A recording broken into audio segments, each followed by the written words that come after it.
What's up everybody, Derek here, and today I was wanting to go over 5 ideas or mods that you can do to your kayak and make it just a little bit better when you're out there fishing. And the first one would have to be Scotty Mounts. These things are so versatile. I've been using them for a while now, and I actually made an underwater camera from one of the rod holders that a Scotty Mount rod holder. I just took some PVC, put it inside and put some caps, and I was able to put a GoPro mount on the bottom.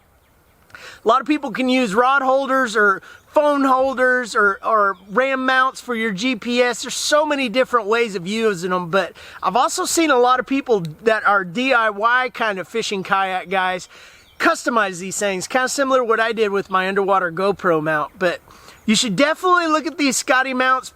I think I even seen somebody that made a kayak dolly out of one where they just fabricated to where it was able to fold up and fold back down just from Scotty Mounts. So there's so many uses for these things, so you should definitely look at maybe getting some extra Scotty Mounts or even some different accessories that Scotty Mounts sells. My second mod can dip a little bit deeper into the pocketbook, but it can be so versatile and help you out so much, especially if you're more of a lake fisherman. If you're a lake fisherman and you're following contours and you're trying to figure out the fish out on the lake, especially during the summertime when those fish start moving out towards humps and those ledges, you can start marking fish on fish finders, and you can start finding those brush piles that are hidden, and you can start finding all those little areas that you can go back to later on. Of course, if you're a river fisherman, it can help a lot, especially on those bigger rivers.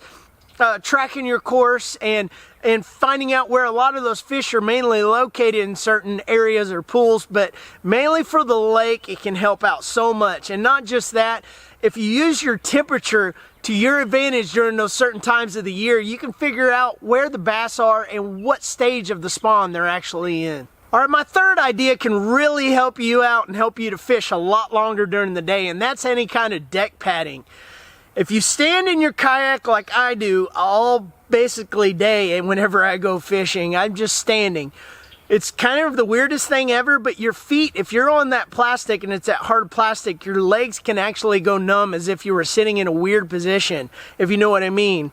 It's just strange because you're getting circulation all the way down, but I believe it's due to not having good padding or good comfortability with your feet or your shoes. And a lot of times I don't worry about that, but I do have a little bit of deck padding that is in my kayak that sometimes I actually stand on, and it actually helps.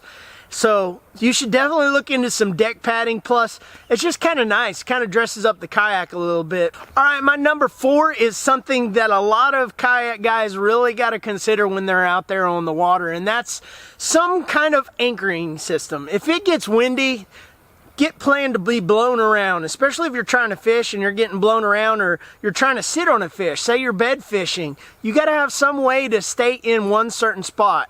The stakeout pole, a quick release anchor, an anchor trolley system, anything like that can definitely help you out and stay in one place to fish longer, and especially a drift bag. I haven't done this necessarily yet, but I used to do it in a canoe that I used to have, and I'd throw a drift bag out and it would slow my roll as I was going downstream.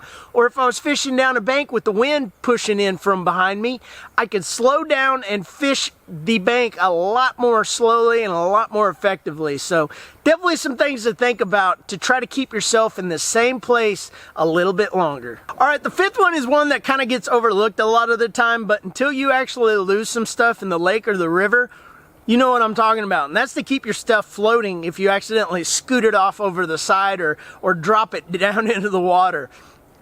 That is one of the worst ways to have a heartache, and especially if you've come to that one spot, you'll never forget it. This is where I lost that rod. There's $150 or whatever.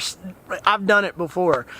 It's not a fun thing to do, but that's to take some plumbing wrap or some kind of pool neuter or something, cut it down to size, put it around your rods down at the bottom of the base towards where the bait caster, the spinning reel section is, right by the handle.